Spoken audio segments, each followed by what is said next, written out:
हो।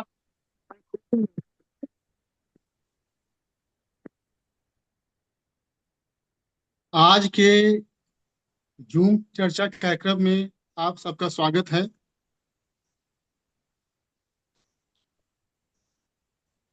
आज हम न्यायिक और आपराधिक खंड पे हम चर्चा करेंगे।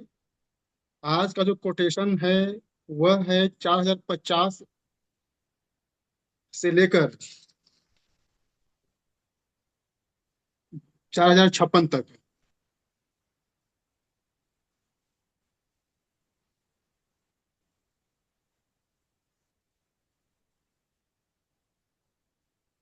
और इसके बारे में आज हम बात करेंगे।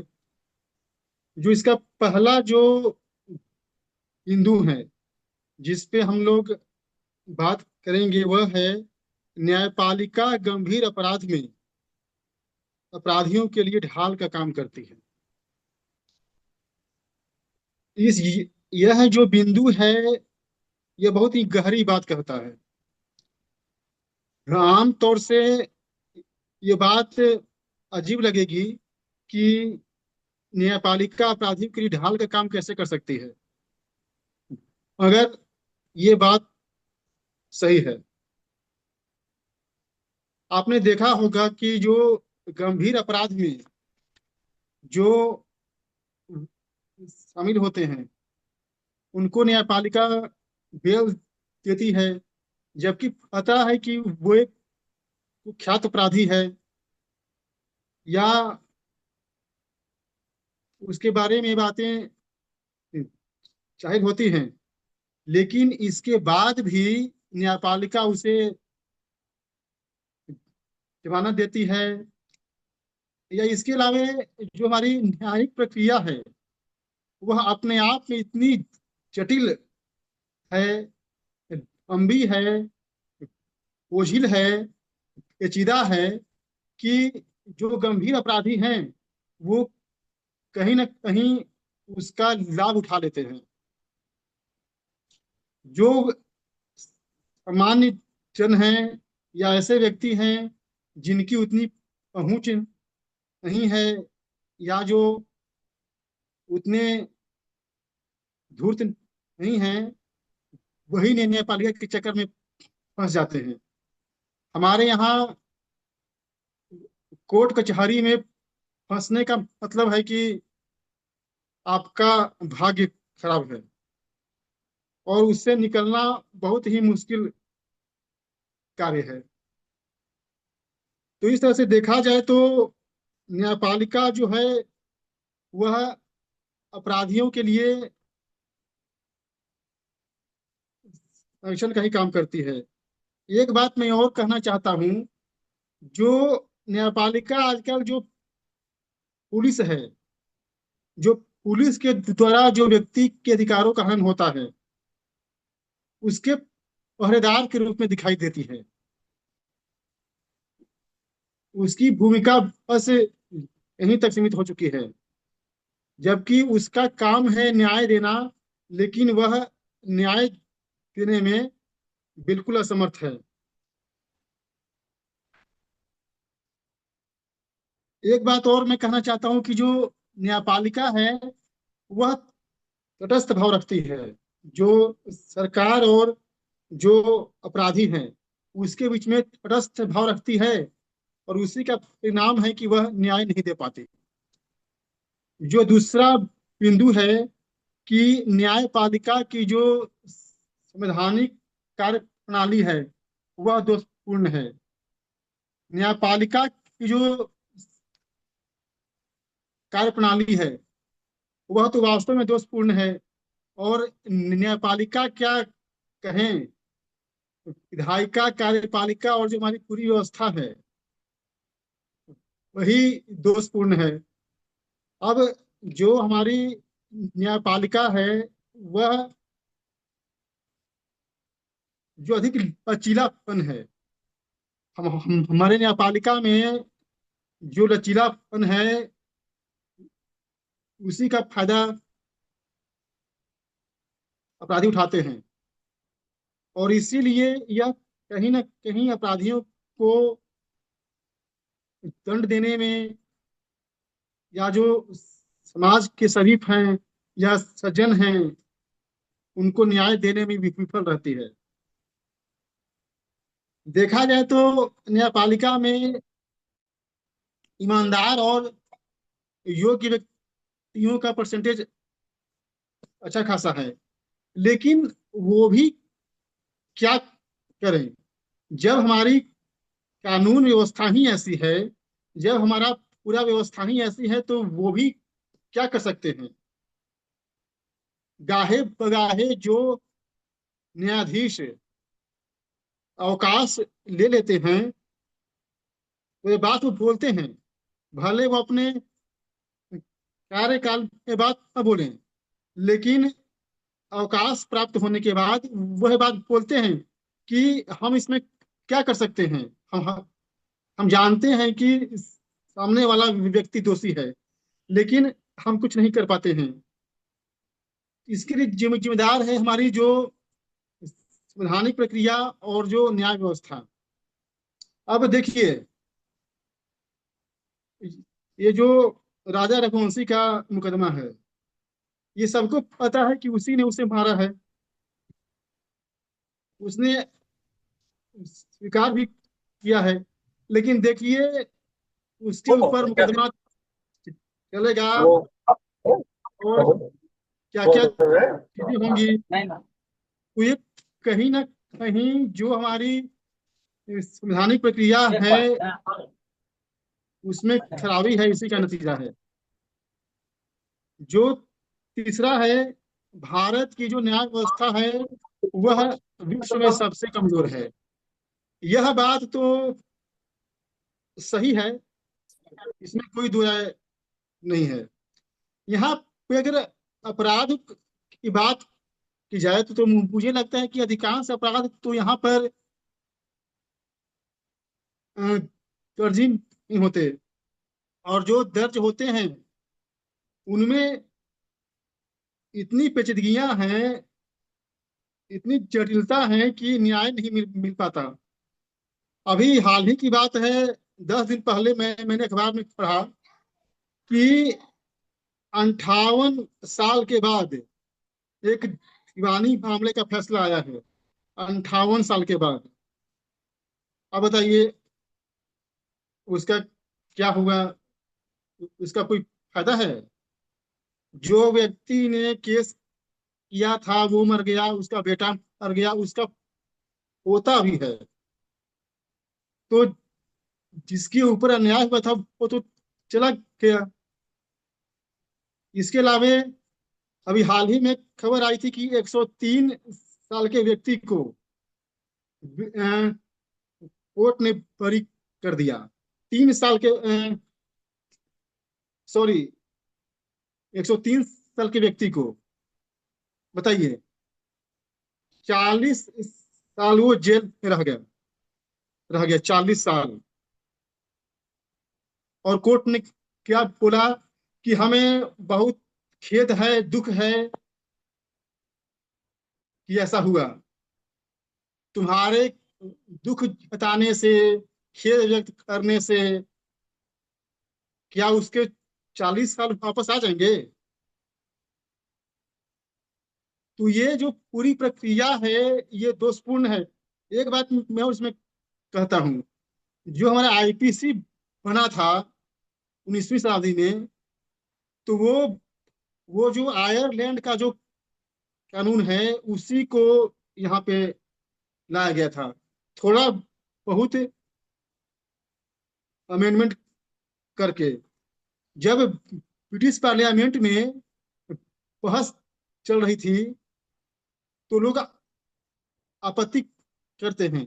लोग कहते हैं कि आयरलैंड का कानून अगर वहां रहेगा तो उनको क्या फायदा होगा। तो मैकाले कहता है कि हम तो यही चाहते हैं कि इन भारतीयों को न्याय न मिले, क्योंकि जिस व्यक्ति को न्याय नहीं मिलेगा वह भ्रष्ट होगा, वह बेईमान होगा। और ये बात हो रही है। आज न्याय नहीं मिलने का नाम है कि हर व्यक्ति धूर्त बनना चाहता है, शराफत छोड़ना चाहता है। जो जो चौथा बिंदु है वह कहता है कि सर्वोच्च न्यायालय का जो फैसला है कि जो व्यक्ति को कोर्ट से दंड मिल चुका है वह चुनाव नहीं लड़ सकते। यह फैसला बहुत ही अच्छा है, मैं इसका स्वागत करता हूं। लेकिन हमारा इसमें ये मानना है कि कोर्ट से दोषी साबित होने के बाद क्यों, अगर उस पे मुकदमा लागू हो जाए उसी वक्त से उसको बंद कर दो। मेरा कहना है, जब कोई आम व्यक्ति चपरासी की नौकरी करने जाता है, अगर उस पर अगर एफआईआर दर्ज हो जाती है तो वो नौकरी नहीं कर सकता। तो जब एक व्यक्ति चपरासी का नौकरी नहीं कर सकता तो फिर कोई पार्लियामेंट में कैसे जा सकता है। तो मेरा मानना है कि अगर किसी व्यक्ति पे एफआईआर दर्ज हो जाए, भले वो सही रहे या झूठ है, उस पे इलेक्शन लड़ने पे बैन लगा देना चाहिए।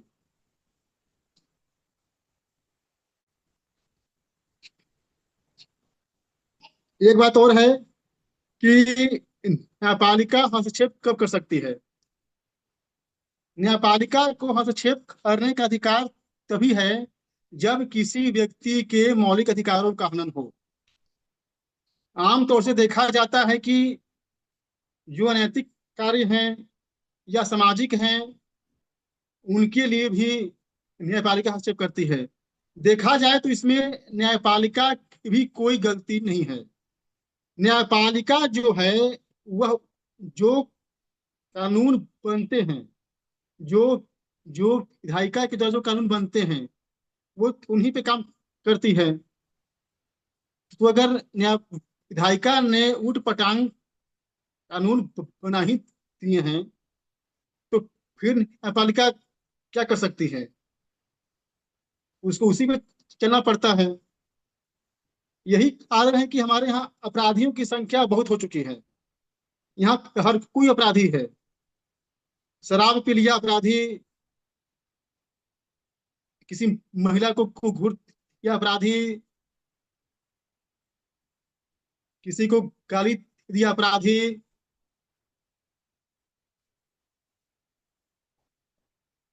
तो मेरा यही मानना है कि जो सामाजिक और आपराधिक और अनैतिक, इन तीनों के बीच में अंतर स्पष्ट करना पड़ेगा। और उसके आधार पे जब कानून का निर्माण होगा तभी जाकर एक अच्छी न्यायिक व्यवस्था बनेगी जिसमें हम भारतीयों को न्याय मिलेगा, एक अच्छा देश बनेगा, खुशहाली आएगी, न्याय व्यवस्था मजबूत होगी और हम गर्व से कह सकेंगे कि हम भारतीय हैं। आप लोगों ने मेरी बात को सुना, आप सबका धन्यवाद। धन्यवाद विपुल जी। बाकी के साथी अपनी बात रख सकते हैं।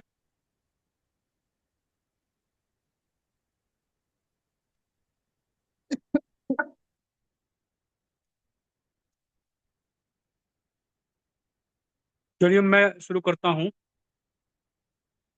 देखिए, न्यायपालिका की जो वर्तमान जो स्थिति दिखाई देती है, जैसा कि पहला ही कोटेशन कहता है, गंभीर अपराध में अपराधियों के लिए ढाल का काम करती है। न्यायपालिका जो है वह तटस्थ रहने का प्रयास करती है और तटस्थ रहते हुए न्यायपालिका जो है अपराधियों के लिए ढाल बन जाती है। बहुत सारे मामले ऐसे होते हैं जहां पर स्पष्ट दिखाई देता है कि अपराधी कौन है, उसने किस तरह से अपराध किया है। जैसे हम अब ये अजमल कसाब का ही लेते हैं। अजमल कसाब खुलेआम लोगों को मारता हुआ गया, हथियार लेकर के गया, सारे वीडियो क्लिप होने के बाद भी, सब कुछ होने के बाद भी केस बहुत लंबा चलता रहा। वहां पर भी उसके जो है पक्ष में एक जो है न्यायाधीश खड़ा हो जाता है, एक विपक्ष में खड़ा हो जाता है। जाहिर सी बात है कि भारत की न्याय व्यवस्था जो है इसको अनुमति देती है, ताकि कोई निर्दोष व्यक्ति न फंस जाए और वह भी अपना बचाव कर सके। लेकिन ऐसे गंभीर मामलों में जहां आतंकवाद की बात है, जहां स्पष्ट सारे प्रमाण हैं, वहां पर न्यायपालिका अगर इतना सुस्त होकर के काम करती है, तो फिर ये प्रश्न खड़ा हो जाता है कि कुछ मामलों में न्यायपालिका बहुत त्वरित कार्रवाई कर रही है। जैसे अरविंद केजरीवाल का केस देखा जाए तो हर दूसरे तीसरे दिन न्यायपालिका जो है वो सुनवाई कर ले रही है। न्यायपालिका स्वतः संज्ञान भी ले ले रही है। न्यायपालिका जो है, अभी आज ज्ञानेंद्र जी ने एक पोस्ट डाला था कि जिसमें उन्होंने मौलिक अधिकारों के विषय में लिखा था कि कोई व्यक्ति अगर थूक देता है और मैं ना खाना चाहूं, या मैं उसका नाम पूछना चाहूं, उससे न लेना चाहूं, तो क्या ये मौलिक अधिकार में आएगा कि नहीं आएगा?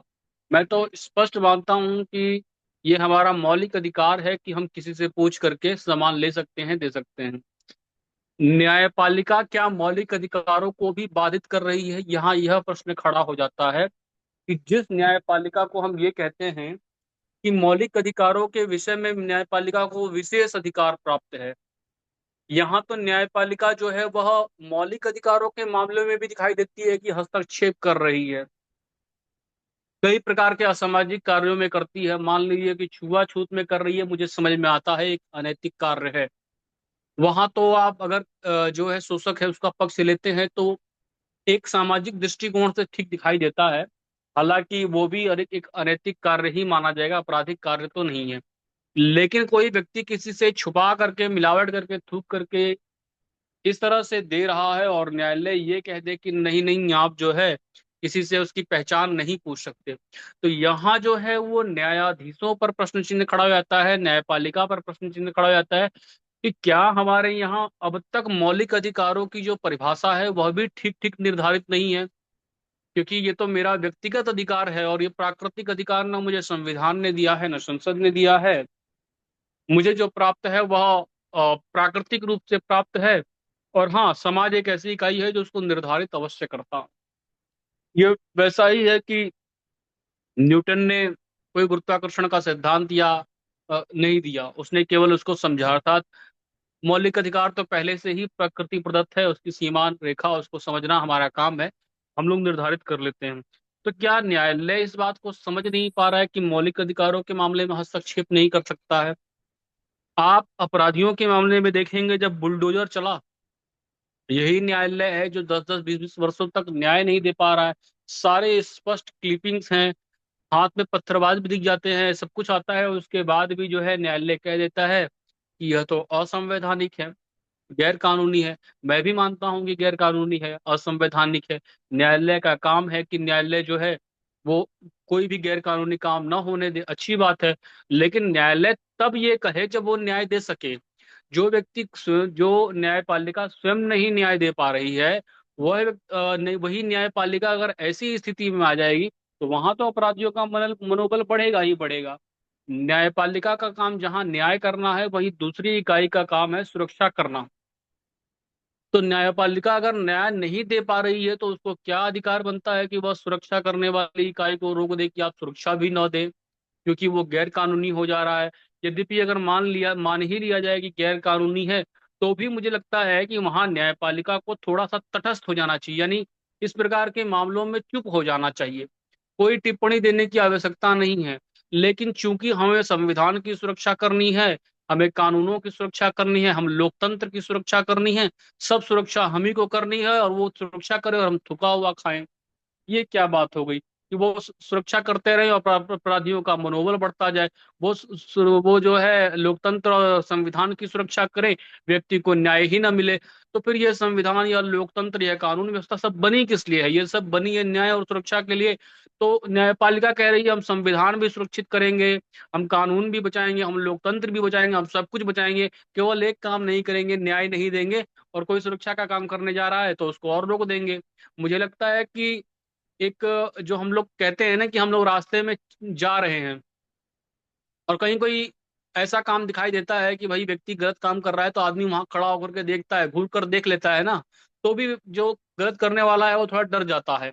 ऐसे ही आप कई काम ऐसे हैं जो आपको दिखाई देता है कि ठीक है वह गलत तरीके से हो रहे हैं लेकिन अच्छे काम हो रहे हैं, बढ़िया काम हो रहे हैं, तो हम लोग क्या करते हैं, इग्नोर कर देते हैं कि ठीक है रास्ता गलत है, कोई बात नहीं, उस पर प्रतिक्रिया देने की जरूरत नहीं, अनदेखा कर देते हैं। तो मुझे लगता है कि न्यायपालिका को जिन मामलों में अनदेखा कर देना चाहिए वहां पर भी न्यायपालिका जो है वो टिप्पणी करती हुई दिखाई देती है। इसका कोई अर्थ बनता नहीं। और इसका कारण जो दिखाई देता है वो दिखाई देता है, जैसे नक्सलियों के मामले में न्यायपालिका कहती है कि जो है इन्हें गैर कानूनी तरीके से न मारा जाए या नक्सलियों में सुधार की बात की जाए, तो न्यायपालिका नक्सलवाद को गंभीर खतरा नहीं मान रही है। तो खतरा क्यों नहीं मान रही है, तो वो ये इसलिए नहीं मान रही है क्योंकि न्यायपालिका में भी प्रतिशत जो है वह कम्युनिस्ट विचारधारा का ज्यादा है। संपत्ति को इन्होंने सामाजिक अधिकार घोषित कर ही रखा था। वैसे ही ये लोग जो है नक्सलिज्म जो है उसको ये लोग सेफ्टी कर रहे थे, दलित पिछड़ा आदिवासी के नाम पर जो है वो जातीय संघर्ष के लिए भी ये लोग जो है जिम्मेदार हैं। अभी निशिकांत दुबे जी ने जो स्टेटमेंट दिया था न्यायपालिका के ऊपर कि इस देश में जो हिंसा हो रही है उसके लिए न्यायपालिका भी जिम्मेदार है, तो बताइए हिंसा होगी कि नहीं होगी। एक तरफ जो है कोई व्यक्ति मेरे भोजन में कुछ मिला देता है और मैं उससे पूछ भी नहीं सकता हूँ, मेरी धार्मिक आस्था है, यहाँ लोग कांवड़ जाने वाले हैं, आप उनसे नहीं पूछ सकते हैं। आखिर क्या करेगा वह व्यक्ति, कानूनी कार्रवाई नहीं करेगा तो कानून को अपने हाथ में लेगा। तो यहाँ तो बहुत सारे ऐसे मामले दिखाई देते हैं जहाँ न्यायपालिका ही हिंसा के लिए जिम्मेदार है। तो मैं उस जो उन्होंने कहा है मैं उससे समर्थन करता हूँ। और इसका कारण जो दिखाई देता है वो है कम्युनिस्ट लॉबी की न्यायपालिका जो है वह न्याय को प्राथमिकता बिल्कुल देती ही नहीं है। उसका एकमात्र लक्ष्य है कंपटीशन करना। हालांकि अगर विधायिका की तुलना में हम देखें तो न्यायपालिका एक बहुत सम्मानित पद है। अभी कुछ दिनों पहले जो चर्चा हो रही थी वहां पर एक बात आई थी कि न्यायपालिका में विधायिका और कार्यपालिका की तुलना में भ्रष्टाचार कम है। मुझे लगता है कि अगर न्यायपालिका में कम है तो भी अधिक गंभीर माना जाएगा, क्योंकि विधायिका और कार्यपालिका की न तो छवि इतनी अच्छी है और न वो किसी ऐसे न्याय के पद पर बैठे हुए हैं। अगर न्याय के पद पर बैठा हुआ व्यक्ति जो है अगर वो अन्याय करता है, वो घूसखोरी करता है, वो भ्रष्टाचार करता है, तो वह दोनों की तुलना में बड़ा अपराध माना जाएगा, क्योंकि न्यायपालिका को तो सम्मान प्राप्त है। तो जिसको आप सम्मान दे रहे हैं, जो सम्मान का पात्र है, अगर वो इस प्रकार के कार्य करता है तो उसकी थोड़ी सी भी थोड़ा सा भी उसका जो भ्रष्टाचार है वो उन दोनों की तुलना में अधिक गंभीर माना जाएगा। क्योंकि भारत का हर व्यक्ति जो है वह न्यायपालिका पर ही अंत में विश्वास रखता है कि यहाँ मेरे मौलिक अधिकारों की सुरक्षा होगी। अगर कहीं कोई भ्रष्टाचार का मामला होता है या किसी तरह का मामला होता है तो वहां पर जो है वो सोचता है कहीं भी नहीं सुना जाएगा, तो न्यायपालिका में तो सुना ही जाएगा। लेकिन जहां व्यक्ति सबसे अधिक उम्मीद लगा कर जाता है अगर वहीं भ्रष्टाचार हो जाए तो फिर जाहिर सी बात है कि केस जो है वो सालों साल चलते रहेंगे, न्याय हो नहीं पाएगा और व्यवस्था फैल जाएगी। तो मुझे लगता है कि यहाँ पर न्यायपालिका को बड़ी ही गंभीरता से विचार करने की आवश्यकता है कि जो मामले इग्नोर करने के या योग्य है या जिन पर टिप्पणी नहीं करनी चाहिए वहां वह चुप हो जाएं। यद्यपि गैर कानूनी हो रहा है तो भी इग्नोर करें, क्योंकि ये आपातकालीन स्थिति है, ये कोई आदर्श स्थिति नहीं है। जब नंबर ऑफ केसेस इतने बढ़ जाते हैं कि न्याय नहीं हो पा रहा है तो इसे आप एक तरह से जुडिशियल इमरजेंसी घोषित कर दीजिए और आप अपने काम पर पूरा फोकस कीजिए, लेकिन आप उस काम को छोड़ करके बाकी सब में जो है इन्वॉल्व हो रहे हैं। तो यहाँ पर न्यायपालिका की नीयत पर भी प्रश्न खड़ा होता है कि न्यायपालिका न्याय को अधिक महत्व दे रही है या कंपटीशन को। एक बात जो विपुल जी ने कही कि जिस व्यक्ति के ऊपर केस हो जाता है या जो जेल में बंद व्यक्ति के चुनाव लड़ने पर जो रोक है, मैं समझता हूँ कि केवल केस हो जाने मात्र से किसी व्यक्ति को चुनाव लड़ने से बिल्कुल भी नहीं रोका जाना चाहिए। क्योंकि अगर इस आधार पर हम लोग जो है व्यवस्था का निर्माण करेंगे तो ऐसा कोई भी व्यक्ति नहीं होगा जिस पर केस ना हो। क्योंकि मान लीजिए मैं ही चुनाव में खड़ा हो गया और जैसे ही मैं खड़ा हुआ मेरे ऊपर कोई ना कोई गंभीर आरोप लगाकर या किसी भी तरह का छोटा मोटा आरोप लगा दिया जाएगा और जब तक उसकी जांच होगी तब तक तो चुनाव निपट चुके होंगे। सबको पता है कि जो है एक बार आपके ऊपर कोई आरोप लग गया तो कोर्ट तारीख पे तारीख देता चला जाएगा, आप जो है खुद को निर्दोष सिद्ध नहीं कर पाएंगे। तो इस तरीके से भारत का मुझे लगता है कोई भी व्यक्ति चुनाव नहीं लड़ पाएगा, क्योंकि ये एक हथियार हो जाएगा। और विपक्ष भारत में जो विपक्ष है या जो भी आपका जो प्रतिपक्ष जो भी आपके अपोजिशन में खड़ा है या आप किसी दूसरे व्यक्ति के विरुद्ध खड़े हैं, आप भी ये प्रयास करेंगे कि चुनाव सर पर है और जब तक जो है चुनाव संपन्न होंगे तब तक केस चलता रहेगा, कोई ना कोई आरोप लगा करके फंसा देंगे, एक छोटा सा भी केस पड़ गया तो इस तरह से तो भारत में केस वो चुनाव लड़ना ही बड़ा कठिन हो जाएगा। तो मुझे लगता है यह कोई आधार नहीं हो सकता है। दूसरा, व्यक्तिगत चरित्र की बात की जाए कि व्यक्तिगत स्तर पर चरित्रवान होना चाहिए, मुझे लगता है कि है तो बहुत अच्छा है, लेकिन फिर भी व्यक्तिगत मामलों को और हमें सामाजिक मामलों को अलग अलग देखना चाहिए। अगर एक व्यक्ति अपने व्यक्तिगत जीवन में आचरणहीन है भी और सामाजिक मामलों में ठीक है, तो ये समाज के ऊपर छोड़ देना चाहिए कि वो समाज उसको चुने या ना चुने। हम क्यों कहें कि उसको चुनाव लड़ने का अधिकार प्राप्त ना हो? अगर कोई अपराधी है, दुष्ट प्रवृत्ति का व्यक्ति है, समाज उसको आप अपने आप चुनाव जो है वो वोट वोट में वोट के माध्यम से हरा दे। तो मुझे लगता है कि ऐसे लोगों का मनोबल तो समाज को ही तोड़ने की आवश्यकता है, न कि हम ये करें कि कोई चरित्रहीन हो जाए या किसी पर केस हो जाए तो उसको चुनाव लड़ने से ही रोक दिया जाए। हाँ, अगर बहुत अधिक गंभीर मामले हो जाते हैं या फिर ये कह दिया जाए कि कोई व्यक्ति ऐसा है जो हिंसा में संलिप्त है, आपराधिक गतिविधियों में है और ये सिद्ध हो जाता है, लगभग लगभग प्रथम दृष्टिकोण में ही दिखाई देता है कि ये व्यक्ति जो है अपराधी है, वहां पर उसके लिए जो है अलग से विचार किया जा सकता है। अर्थात ऐसा भी ना हो कि अपराधियों का साठगांठ जो है वह पूरी तरह से पुलिस के साथ या विधायिका के साथ रहे और वो व्यक्ति चुनाव लड़कर जीत जाए और चुनाव लड़ने के बाद वही व्यक्ति जो है अपने केस को भी प्रभावित करता है। हमने अभी पंजाब में और कुछ राज्यों में देखा जहां पर खालिस्तान का समर्थन करने वाले गंभीर अपराधी भी चुनाव लड़े और चुनाव लड़ करके जीत गए। तो ऐसा भी नहीं है कि इस प्रकार के लोग चुनाव लड़ ही जाए, लेकिन एक दायरा बनाने की आवश्यकता है, केवल केस के आधार पर नहीं हो सकता है। मुझे लगता है हाँ, रासुका एक गंभीर धारा हो सकती है। अगर किसी के ऊपर राष्ट्रीय सुरक्षा कानून लग जाता है तो ऐसे व्यक्ति के चुनाव लड़ने पर प्रतिबंध लगाया जा सकता है, क्योंकि यहाँ पक्ष और विपक्ष का केवल मामला नहीं रह जाता है, यहाँ पर जो है राष्ट्रीय सुरक्षा से जुड़े कानून होते हैं और स्टेट गवर्नमेंट के ही हाथ में होता है। तो इस पर हम लोग विचार कर सकते हैं, लेकिन केवल केस हो जाने पर या फिर चरित्रहीनता के आधार पर रोकेंगे तो शायद भारत में चुनाव हो ही नहीं पाएंगे। जी धन्यवाद, बाकी के साथी अपनी बात रख सकते हैं। बताइए आचार्य जी, आप कुछ कह रहे हैं? जी प्रणाम बाबा, सभी साथियों नमस्कार। देखिए, जहां हम ये चर्चा कर रहे हैं इसको थोड़ा और दृष्टिकोण से भी समझें। जहां न्यायपालिका, कार्यपालिका, विधायिका, कुछ चीजों में हम देखते हैं कि तीनों ये एक जगह खड़े मिलते हैं, और जब इनकी अपनी वर्चस्वता की बात आती है तो एक दूसरे के विपरीत भी खड़े मिलते हैं। दूसरी बात आती है कि मैंने कई बार कहा है कि जैसे नेताओं के खड़े होने की अभी आपने चर्चा की थी, पारदर्शिता, यदि किंतु परंतु हम करें कि ये ठीक है ये नहीं ठीक है, तो एक समस्या, प्रश्न चिन्ह लग जाता है, उनके बचाव के पक्ष में खड़े आते हैं। मैं समझ रहा हूं सबसे ज्यादा सुधार की बात तो जो है वो चुनाव प्रक्रिया में ही है, और जो विधायिका है उसी में सुधार की आवश्यकता है। क्योंकि जो जनप्रतिनिधि नेता चुन करके जाते हैं, जिसको हम संसद बोलते हैं, भारत में कोई ऐसी संस्था नहीं है जो उसके प्रभाव में ना हो। हाँ, ये जरूर है कि सुप्रीम कोर्ट एक अलग संस्था है और उसका अपना एक अलग वर्चस्व है, उसके कुछ अपने अधिकार हैं संवैधानिक। लेकिन ये आप कैसे कह सकते हैं जब एक इधर बात रख रहे हैं कि मौलिक अधिकारों की हमारी सुरक्षा हो, और मौलिक अधिकारों की सुरक्षा कानून के प्रति और न्यायालय के प्रति दी गई है, तो आप कैसे कह सकते हैं कि आपके पास में हम कोई याचिका लेकर के जाते हैं, कोई केस फाइल करते हैं, किसी तरह की आपसे याचना करते हैं, तो आप उसको ये कह के समाप्त कर दें कि नहीं नहीं ये सुनने योग्य नहीं है, वो नहीं है। हाँ, इसका तर्क आ सकता है ये कि देखिए, जब आप विद्यालय में बच्चे का एडमिशन लेते हो, 4 साल का 5 साल का बच्चा जाता है विद्यालय में, तब आप उसकी जाति, एक कॉलम आता है एडमिशन फॉर्म में, प्रवेश फॉर्म में, आप उसकी पहचान वहां पूछते हैं।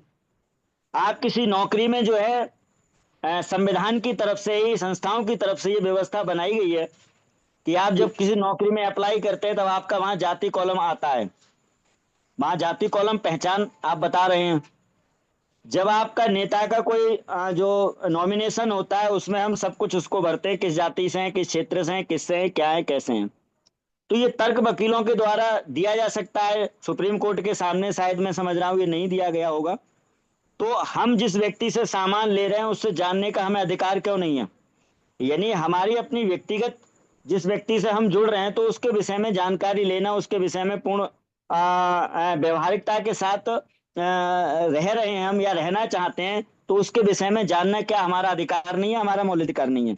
यदि यदि तर्क रखा जाए सुप्रीम कोर्ट के सामने, जजों के सामने, कि आप जिस समय भर्ती हुए थे तो आपका जो कॉलम हुआ था क्या उसमें आपकी पहचान नहीं थी कुछ, तो फिर जो दुकान है, जो शॉप है, या कोई सार्वजनिक रूप से हम कोई सामान बेच रहे हैं, खरीद रहे हैं या कुछ कर रहे हैं, तो उसकी अपनी पहचान क्यों नहीं होना चाहिए?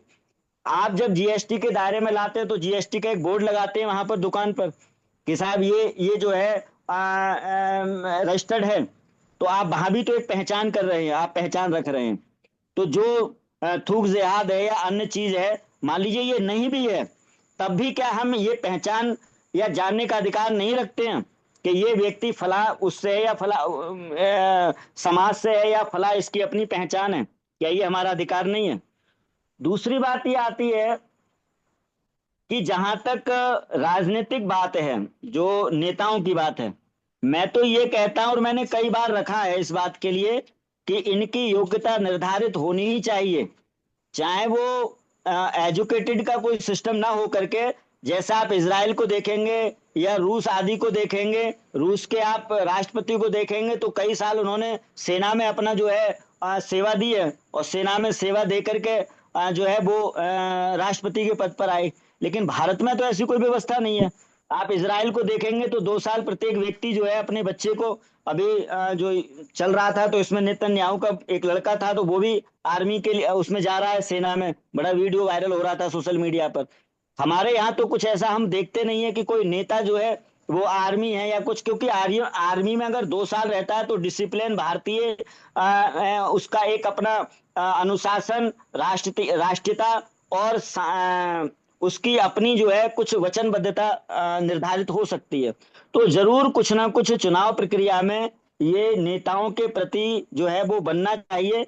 और ये बनने पर जो हम कभी परिवारवाद की बात करते हैं ये भी खत्म हो जाएगा। खत्म से मतलब ये है कि हाँ, अगर मुख्यमंत्री का लड़का उसके लिए फॉलो करता है तो ठीक है, नहीं तो एक ऐसे नहीं कि पिता ने अपना जब चाहा तो नॉमिनेट कर दिया, राष्ट्रीय अध्यक्ष बन गए। तो ये सारी चीजों से एक ही समस्या का किंतु परंतु लगा के नहीं, होना ही चाहिए। दूसरी बात एक आ जाती है वहां पर जैसे संवैधानिक प्रक्रिया की बात है। मैं समझ रहा हूं संवैधानिक प्रक्रिया के लचीलेपन को तो मैं जो है नहीं कहूंगा, लेकिन हाँ, यहाँ की जो संवैधानिक प्रक्रिया है वो मानवीय आधार पर बहुत अधिक बना दी गई है। जैसे कहा जाता है कि एक अपराधी जो है 10 निर्दोष ना फंसे, चाहे एक अपराधी छूट जाए, एक अपराधी छूट जाए लेकिन 10 निर्दोष ना फंसे। यहां पर बात फिर वही आती है विश्वसनीयता की, सामाजिक परिवेश की। और एक बात मैं थोड़ा अपने मन में सोचता हूं, जिसका व्यक्तिगत जीवन ज्यादा बढ़िया नहीं रहा होगा वो समाज के लिए भी कभी बहुत अच्छा उपयोगी नहीं रहेगा। क्योंकि व्यक्ति का जो आचरण बनता है वो तो व्यक्तिगत स्वभाव से ही बनता है, व्यक्तिगत उसकी अपनी परिपक्वता से बनता है। जब वो अपने प्रति ही दायित्व नहीं निभा पा रहा है या जिम्मेदारी नहीं है तो समाज के प्रति क्या हो जाएगा? वो दिखावा मिलेगा। और ये हो रहा है राजनीति में, जो हम देखते हैं कि भाई व्यक्तिगत जीवन में यदि वो कोई कैसा भी है लेकिन सामाजिक जीवन उसका अच्छा है।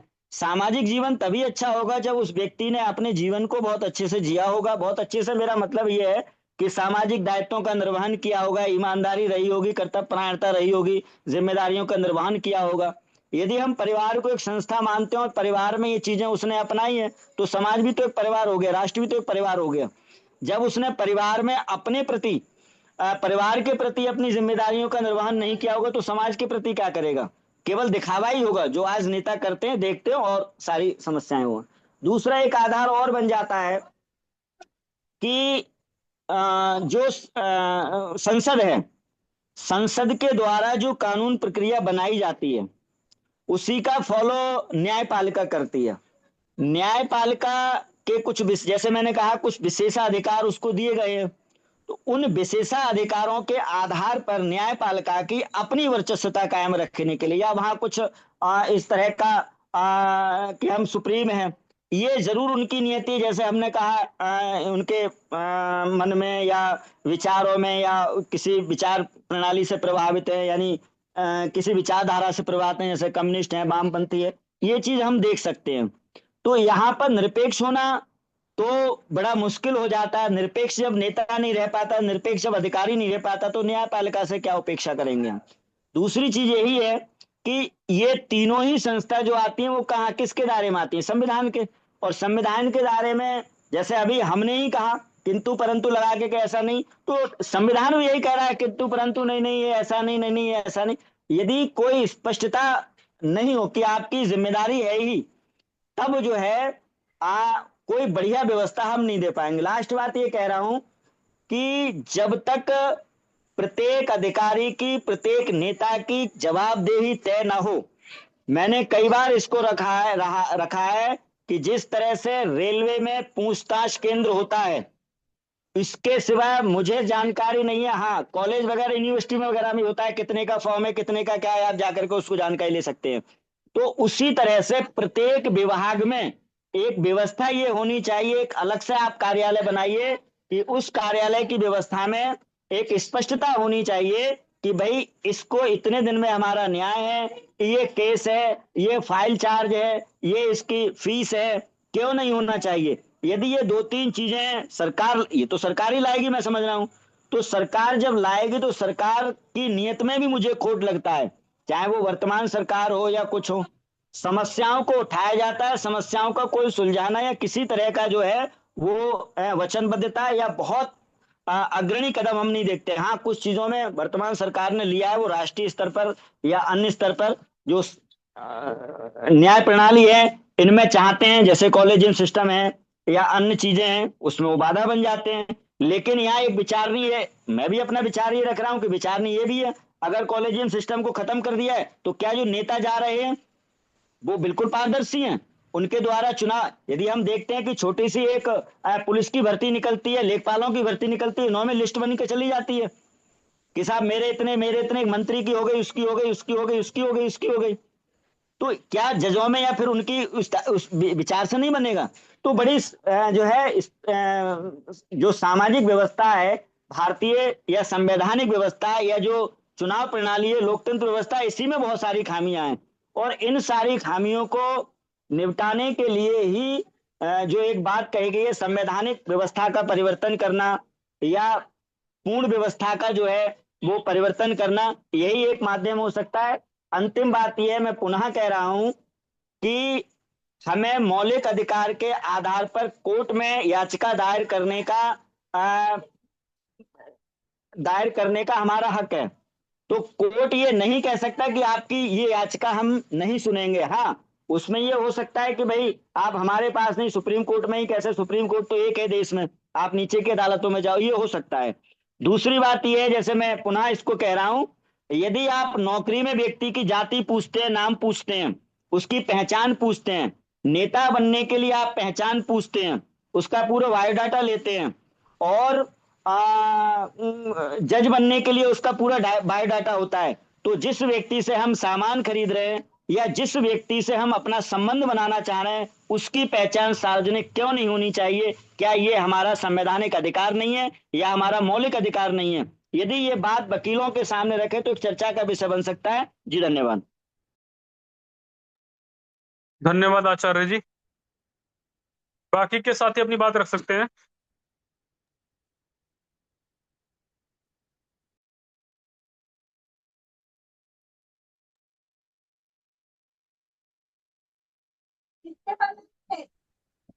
आदरणीय जी नमस्ते।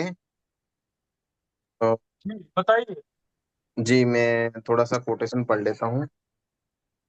हम्म, न्यायालय का वर्तमान, जो न्यायालय वर्तमान हमारे देश में है वो मतलब न्याय बहुत लेट दे रहे हैं, जिससे अपराधियों को मनोबल बढ़ रहा है, वो अपराध कर रहे हैं। आज ये वर्तमान समय में हम देख रहे हैं कि न्यायालय छोटे छोटे केसों में ही 100 छोटे छोटे केसों में ही 5 5 10 10 20 20 साल लगा देते हैं।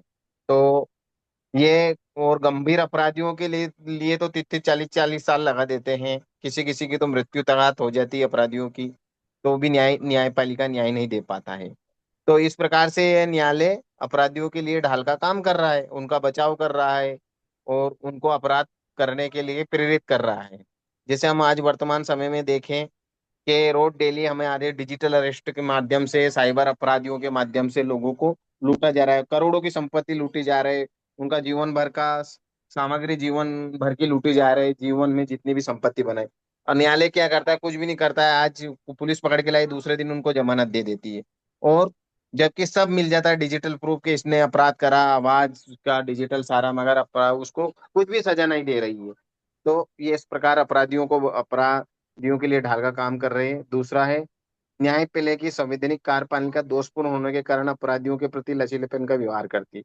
बिल्कुल, ये बात सत्य है कि संवैधानिक कार्यप्रणाली दोषपूर्ण है। हमारे न्यायालय बहुत से मतलब न्याय, हमारा संविधान बहुत लचीला होने के कारण बड़े बड़े अपराधियों आराम से अपराध करके निकल जाते हैं, मगर न्यायपालिका उसको सजा नहीं दे पाती है, क्योंकि संविधान लचीला है।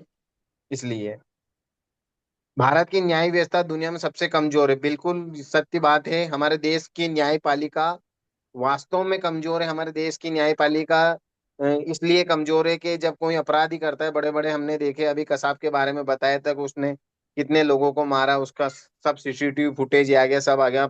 उसके बाद भी हमारे देश की न्यायपालिका इतनी कमजोर थी कि उस न्याय अपराधियों आतंकवादियों से इतनी डरती है कि रात की 12 बजे 2 बजे सुनवाई करने चल गए।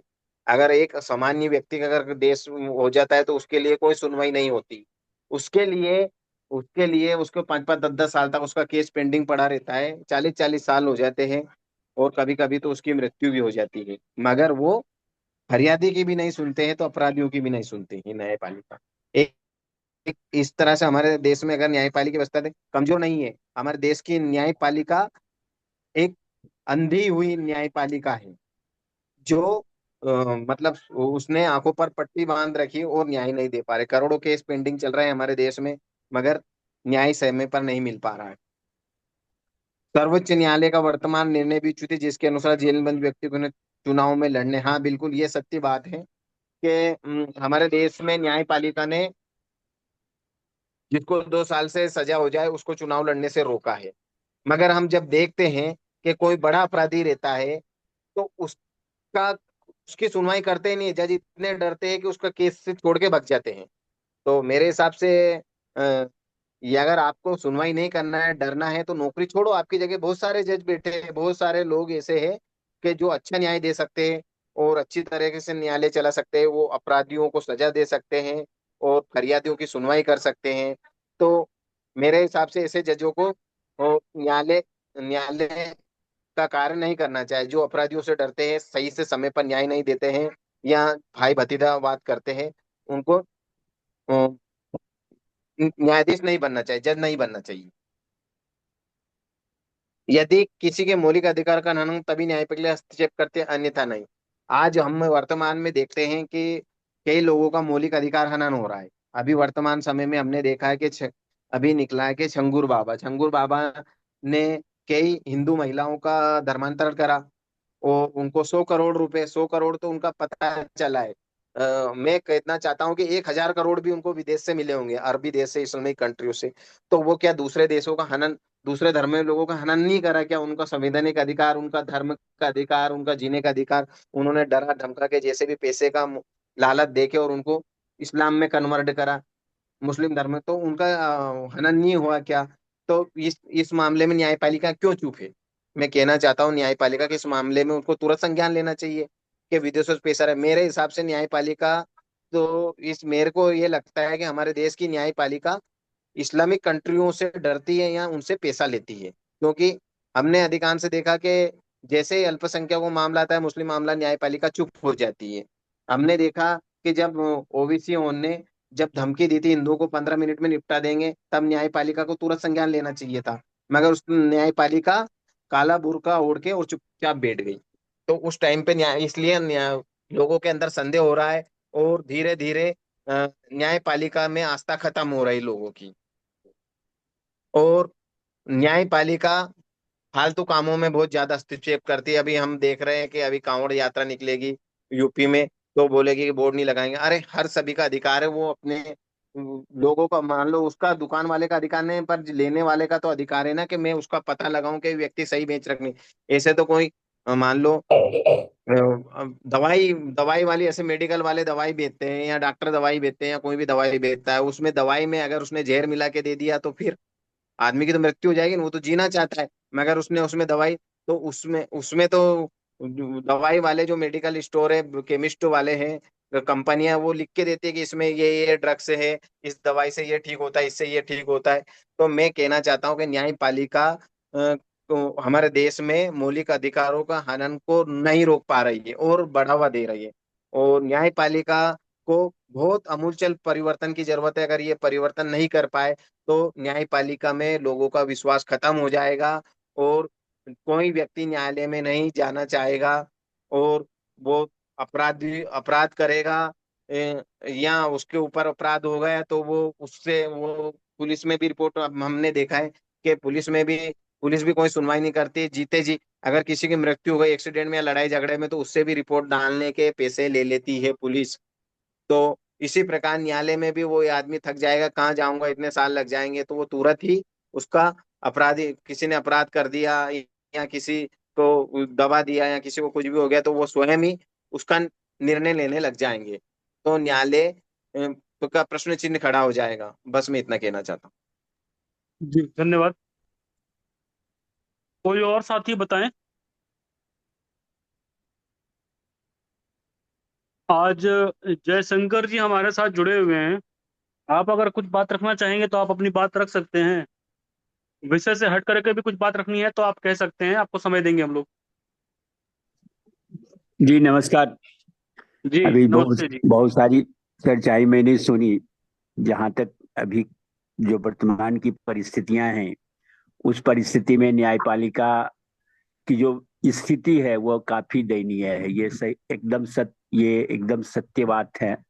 लेकिन सवाल यह है कि यह समाज सशक्तिकरण में के कारण ही इसको सुधारा जा सकता है। जब तक समाज सशक्त नहीं होगा तब तक विधायिका, कार्यपालिका, न्यायपालिका में हमारे समाज के बीच से ही लोग जा रहे हैं।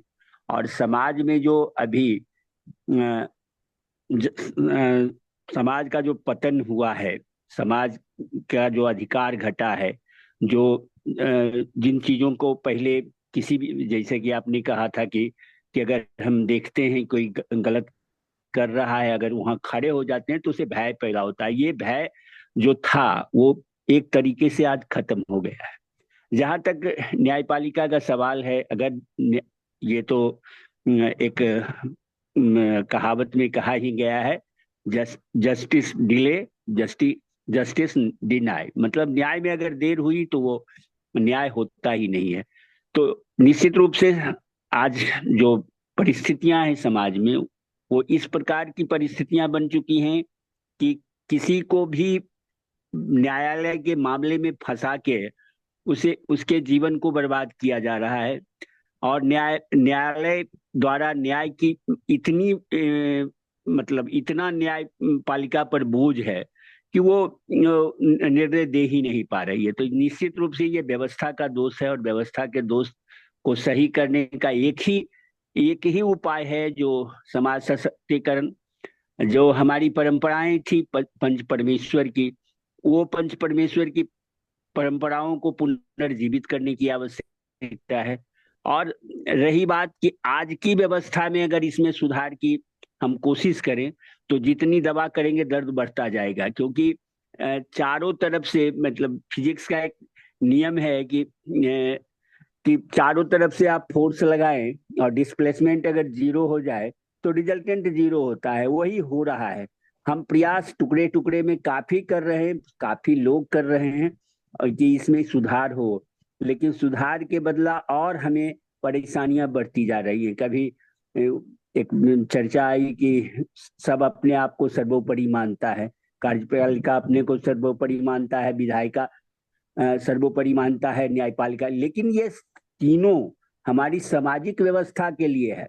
ऐसा कोई नहीं है कि हम समाज में जो हम व्यक्ति हैं उनके सुरक्षा, उनके मौलिक अधिकारों के संरक्षण और सामाजिक व्यवस्था में जो कोई किसी प्रकार की अव्यवस्था ना हो, किसी किसी की स्वतंत्रता का हनन ना हो, इस पर कार्य करने के लिए ही ये सारी व्यवस्थाएं बनी। लेकिन वो सारी व्यवस्थाएं जिन लोगों के हाथ में गया वो अपनी व्यवस्था बना लिए कि उस पर अपना अधिकार कर लिए। तो इसे दूर करने के लिए मेरा एक ही सुझाव है कि जो हम लोगों ने कार्यक्रम शुरू किया है, जिस पर पूरी लंबे समय से मुनि जी ने प्रयास किया है, समाज को सशक्त बनाया जाए। समाज सशक्त होगा, लोक स्वराज्य आएगा और निश्चित रूप से आने वाले कल में हम एक नई विश्व व्यवस्था का निर्माण करेंगे, जिसमें यह जो एक हैरार्की बन चुकी है कि हम श्रेष्ठ हैं,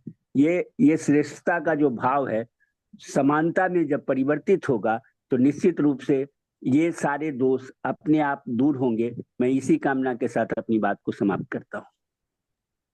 ठीक, धन्यवाद। बाकी के साथी बताएं।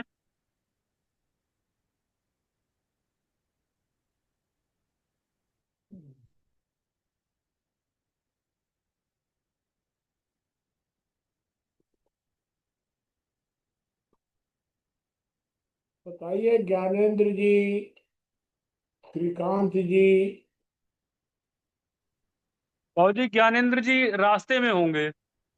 नहीं नहीं, ज्ञानेंद्र जी आ गए होंगे, उम्मीद है। चलिए खैर, आप आ गए हैं करके पहले वो से सारा लिस्ट करो। गोविंदपुर में, नहीं बाबा, गोविंदपुर आश्रम में रुक गए थे इसलिए लेट हो गया। अच्छा, ठीक है। चलिए, श्रीकांत जी को कुछ नहीं कहना है ना?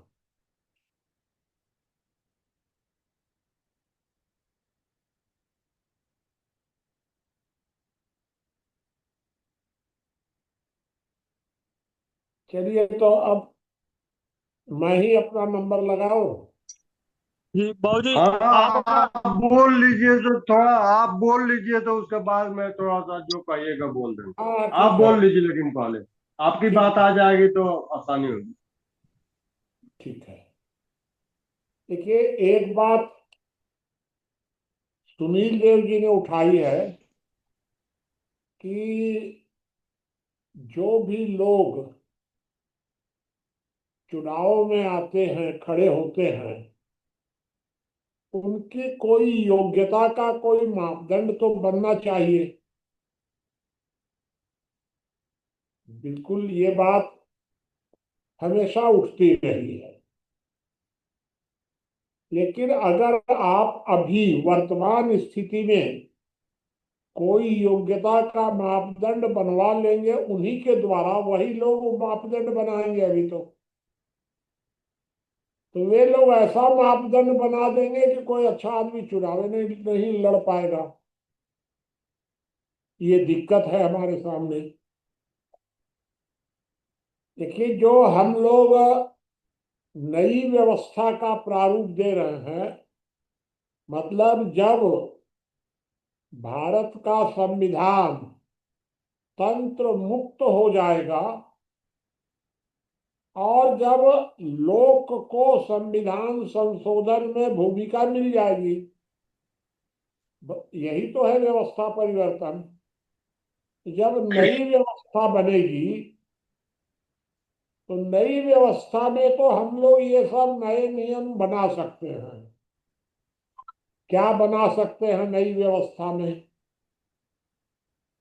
तो हम लोग एक तो ये बना सकते हैं उस समय कि भाई देखिए, विधायिका में विधायिका में न्यायपालिका में और शिक्षा में तीन स्थानों पर वही लोग चुने जाएंगे जो मार्गदर्शक की परीक्षा पास किए हुए होंगे। हम लोग ये कर सकते हैं ऐसा। कार्यपालिका में वही लोग चुने जाएंगे जो रक्षक की परीक्षा पास किए होंगे। इसी तरह अर्थपालिका जो बनेगी, अर्थपालिका में वही लोग चुने जाएंगे जो पालक की परीक्षा पास किए होंगे। तीन हम लोग बांट सकते हैं, न्यायपालिका, विधायिका और शिक्षा। इन तीनों के लिए मार्गदर्शक, सुरक्षा के लिए रक्षक और पालक अर्थपालिका के लिए। ये एक तरीका हो सकता है, लेकिन एक दूसरा और भी तरीका हो सकता है। इस पर हम लोग विचार करेंगे कई तरीकों पर। एक तरीका यह भी हो सकता है कि जो व्यक्ति परिवार का प्रमुख होगा, तो परिवार का प्रमुख जिसका अनुभव होगा 5 वर्ष का, वही ग्राम प्रमुख बन पाएगा। इस तरह से कोई 5 साल अगर परिवार का प्रमुख है, उनमें से ग्राम प्रमुख कोई चुना जाएगा परिवार प्रमुख में से। फिर जो ग्राम प्रमुख है उसको 5 साल परिवार का अनुभव हुआ, 5 साल गांव का हुआ, तो वही चुनाव लड़ सकेगा जिले के लिए। और जिसको जिला का अनुभव हो जाएगा वो चुनाव लड़ पाएगा प्रदेश के लिए। और जिसको प्रदेश का अनुभव हो जाएगा वही चुनाव लड़ पाएगा लोकसभा के लिए। ऐसा भी किया जा सकता है कि उसको परिवार से लेकर केंद्र तक का 5-5 वर्ष का अनुभव हो जाए, और तब वो जब करीब 50-55 का हो जाएगा तब उसको हम सांसद का चुनाव लड़ने की छूट देंगे। एक तरीका ये हो सकता है, और भी तरीका सोचा जा सकता है इस संबंध में। लेकिन वर्तमान जो लोकतांत्रिक प्रणाली है, इसको यदि हमने यह अधिकार दे दिया कि तुम योग्यता निर्धारित करो सांसद की, तो फिर लालू प्रसाद यादव और रामविलास पासवान ही योग्य माने जाएंगे, बाकी तो सब किनारे ही छट जाएंगे। कबीर दास तो कभी चुनाव लड़िए नहीं पाएंगे बेचारे। ये एक दिक्कत आएगी। एक प्रश्न जयशंकर जी ने भी उठाया है। जयशंकर जी ने ये बताया है कि दोष तो व्यवस्था में है, क्योंकि न्यायपालिका तो व्यवस्था के अनुसार कार्य करती है, कानून के अनुसार कार्य करती है। यह सिद्धांत रूप से तो है सही कि न्यायपालिका को कानून के अनुसार ही कार्य करना चाहिए, लेकिन यह सिद्धांत किताबों में लिखा हुआ है। वर्तमान समय में न्यायपालिका प्राकृतिक न्याय बार बार जब चाहती है रोज वीटो पावर, सुप्रीम कोर्ट अपना वीटो लगा देता है। ये बताइए कि जब न्यायपालिका कानून के अनुसार कार्य करने को बाध्य है, तो फिर न्यायपालिका जनहित याचिका कैसे सुन सकती है? कहाँ न्यायपालिका को यह अधिकार है कि वो जनहित को परिभाषित करेगा? न्यायपालिका तो जनहित की जो परिभाषा विधायिका तय करेगी, उस परिभाषा के अनुसार कार्य करने को बाध्य है। तो वो जनहित याचिका सुनने लग जाते हैं। तो फिर एक बात और सोचिए कि विधायिका हमारे देश की या संसद, विधायिका माने संसद मान लीजिए, संसद को तो आम जनता 5 साल में बदल सकती है। इसका मतलब कि सांसद आम जनता के प्रति उत्तरदायी है। न्यायपालिका किसके प्रति उत्तरदायी है? अगर सांसद गलती करेगा तो न्यायपालिका तुरंत प्रश्न उठाती है। सांसद अगर गलती करेगा तो जनता उसको बदल सकती है, और अगर न्यायालय गलती करेगा तब कोई कुछ नहीं कर सकता है। आप जरा सोचिए कि सीबीआई अध्यक्ष की नियुक्ति, सीबीआई कार्यपालिका का काम है, सीबीआई का पद न्यायालय से तो कोई संबंध नहीं है। सीबीआई की नियुक्ति में न्यायपालिका की भूमिका होनी ही चाहिए, यह निर्णय है न्यायपालिका का। को सीबीआई की प्रमुख जो चुना जाएगा उसमें सुप्रीम कोर्ट का न्यायाधीश भी बैठेगा। ये निर्णय किसका है? न्यायपालिका का। और सुप्रीम कोर्ट का न्यायाधीश अगर नियुक्त किया जाएगा तो उसमें कार्यपालिका का कोई नहीं बैठ सकता, उसमें विधायिका का भी नहीं बैठेगा। विचित्र दादागिरी है ये तो। आप कार्यपालिका की नियुक्ति में आप बैठेंगे, ये आपका आदेश है, सलाह नहीं है, और आप अपने नियुक्ति के लिए किसी को नहीं बैठने देंगे। यह भी एक महत्वपूर्ण प्रश्न उठता है। न्यायपालिका को यह उत्तर देना ही होगा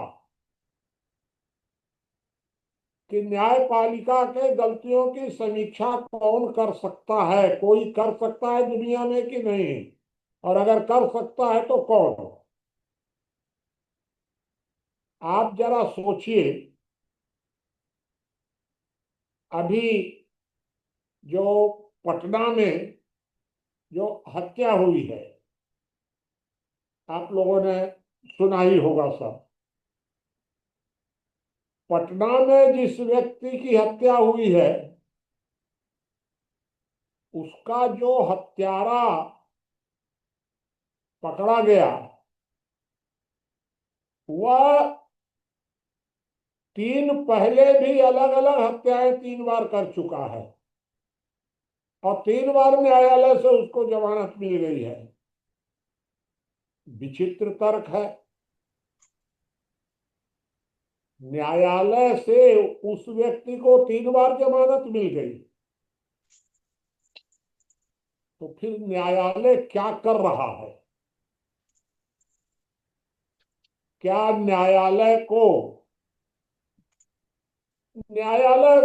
सुमोटो केस ले लेता है? अभी आपने सुना होगा कि मध्य प्रदेश हाई कोर्ट ने किसी एक मिनिस्टर का सुमोटो केस ले लिया अपने से। कोई बड़ा भारी मामला भी नहीं था, एकदम सामान्य सा मामला था। न्यायालय ने फटाफट उसका तुरंत तुरंत आदेश प्रसारित कर दिया, और तुरंत सुप्रीम कोर्ट जाना पड़ा, सुप्रीम कोर्ट से फिर स्टे लेना पड़ा। सुमोटो न्यायालय, सुप्रीम कोर्ट हमारे देश का सुमोटो या जांच क्यों नहीं करता है कि अपराधी वर्तमान कानूनों में इस तरह निर्दोष क्यों बच जा रहे हैं? इसमें गलती किसकी है? क्या न्यायालय को कोई आयोग ऐसा नहीं बनाना चाहिए जिसमें वो जांच करे कि अपराधी बार बार छूट क्यों जा रहे हैं, जमानत क्यों मिल जा रही है, कहां से कमजोरी है? तो न्यायालय अपनी समीक्षा करने को तैयार नहीं है। जिस तरह न्यायालय ये कह रहा है कि भाई अगर कोई सांसद अगर भ्रष्टाचार में पकड़ा गया, जेल चला गया, अपराध कर दिया, उसको चुनाव लड़ने का अधिकार नहीं होना चाहिए, ये न्यायालय कह रहा है। न्यायालय की तो यह भी सलाह है, अभी तक आदेश तो, वो तो आदेश है, एक सलाह है न्यायालय की कि जिस आदमी पर गंभीर मामले में मुकदमा चल रहा है उसको उसकी सांसदी सस्पेंड कर देना चाहिए। मैं सहमत हूं न्यायालय से, लेकिन जो न्यायाधीश सुप्रीम कोर्ट में करोड़ों रुपया 2 साल में है, उसको लखनऊ से दिल्ली गए कितने समय हुआ था? 2 साल हुआ था। 2 साल में जो न्यायाधीश सैकड़ों सैकड़ों करोड़ रुपया कमा लिया, उस न्यायाधीश के बारे में न्यायालय क्या सोच रहा है? तो कहता है भाई हम क्या करें, हमारा कोई जुरिस्डिक्शन नहीं है, वो सब विधायिका का काम है, ये सब विधायिका का काम है और बाकी सब में न्यायपालिका का काम है। ये दादागिरी कैसे चलेगी? तो न्यायालय को इस बात का उत्तर देना होगा कि जिस तरह विधायिका और कार्यपालिका से न्यायपालिका प्रश्न करने का अधिकार रखती है, उसी तरह न्यायपालिका पर भी प्रश्न करने का किसी न किसी को अधिकार होना चाहिए। न्यायालय कहता है राष्ट्रपति भी नहीं पूछ सकता है, न्यायालय राष्ट्रपति के ऊपर बंधन लगा देता है। ये न्यायिक दादागिरी, ये प्रश्न मैंने जो कहा है आपको कि अगर न्यायिक दादागिरी चल रही है तो आम जनता के प्रश्नों का न्यायपालिका को उत्तर देना चाहिए। एक बात और सैद्धांतिक रूप से पूरी तरह गलत है कि न्यायपालिका न्याय प्रदाता है, एकदम गलत है। न्यायपालिका और व्यवस्थापिका, मतलब न्यायपालिका, विधायिका और कार्यपालिका, ये तीनों मिलकर न्याय देते हैं। न्यायपालिका न्याय प्रदाता नहीं है, यह घमंड न्यायपालिका को छोड़ देना चाहिए। ये विदेशों से आया है, पश्चिम से, और न्यायपालिका बस उसी को लेकर के प्रसन्न है कि मैं तो न्याय प्रदाता हूं। नहीं है, न्याय प्रदाता तीनों हैं। न्यायपालिका न्याय प्रदाता में सहयोगी नहीं है, सहभागी है। उसी तरह कार्यपालिका और विधायिका भी न्याय में सहभागी हैं।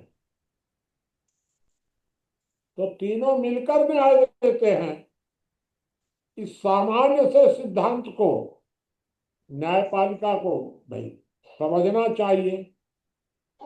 ये मैंने जो बात उठाई है, इस पर न्यायपालिका का समाज के प्रति उत्तरदायित्व बनता है कि न्यायपालिका इस प्रकार के उठ रहे संदेहों को साफ करे, या तो बतावे कि हम गलत नहीं है और या अपने में सुधार करे। एक बात और आती है कि न्यायपालिका में अन्य विधायिका और कार्यपालिका के लोगों की तुलना में ईमानदार लोगों का प्रतिशत अधिक है। ये बात मैं मानने को तैयार हूं। गलती न्यायपालिका के व्यक्तियों में नहीं है, गलती है न्यायिक व्यवस्था में, Yeah. और न्यायिक व्यवस्था की गलतियों का लाभ अब न्यायाधीश उठा रहे हैं। गलतियां तो है न्यायिक व्यवस्था में, उसका दुरुपयोग न्यायाधीश अब कर रहे हैं। और अगर जिस तरह न्यायपालिका वर्तमान समय में चल रही है, अगर इसी तरह न्यायपालिका चलती रहे तो न्यायपालिका सारे भ्रष्टाचार का केंद्र बन जाएगी, क्योंकि जहां पावर होगा वहीं भ्रष्टाचार होता है। अभी तक तो केवल एक ही जज के घर में आग लगी है, ये तो घर घर में आग लगेगी फिर। अभी तक तो न्यायपालिका के लोगों पर व्यक्तिगत आक्रमण नहीं हो रहा है, होगा, क्योंकि आप सारा पावर लेकर के भ्रष्टाचार करेंगे और लोग देखते रह जाएंगे। ये बात तो संभव नहीं है। तो इसलिए न्यायपालिका को अपनी नीतियों पर विचार करना चाहिए। क्यों नहीं न्यायपालिका ये सोचती है कि वर्तमान दुनिया में भारत की न्यायपालिका में अपराधियों में दंड का प्रतिशत सिर्फ 1 है, 99 अपराधी छूट जा रहे हैं। आपको आश्चर्य होगा कि यह 1% कैसे है। तो मैं पहले भी आपको एक बार बता चुका हूं, याद होगा तो ठीक है, पूछिएगा तो मैं और बता दूंगा। इस तरह मेरा यह मत है कि वर्तमान जो अव्यवस्था का कारण है वह 1973 के पहले हम विधायिका में खोज रहे थे, कार्यपालिका के में भी खोज रहे थे, क्योंकि पावर में वही दोनों थे। न्यायपालिका तो थी नहीं उस समय, न्यायपालिका तो गुलाम थी 73 के पहले तक। लेकिन अब जब से 85 या खास करके 1995 के बाद न्यायपालिका जब बहुत ज्यादा पावरफुल हो गई तो उत्तरदायी न्यायपालिका को होना चाहिए। अब हम विधायिका और कार्यपालिका से उतना प्रश्न नहीं कर सकते जितना आपसे करेंगे, क्योंकि अब वर्तमान में तो सब आप ही ने लेकर के सब का सारा काम आपने गप कर लिया है। ये मैं आपको बताना चाहता था। तो चलिए अब आप लोग इस विषय पर और श्रीकांत जी कुछ कहना चाहते हैं, और साथी जो भी कुछ कहना चाहेंगे बताइए।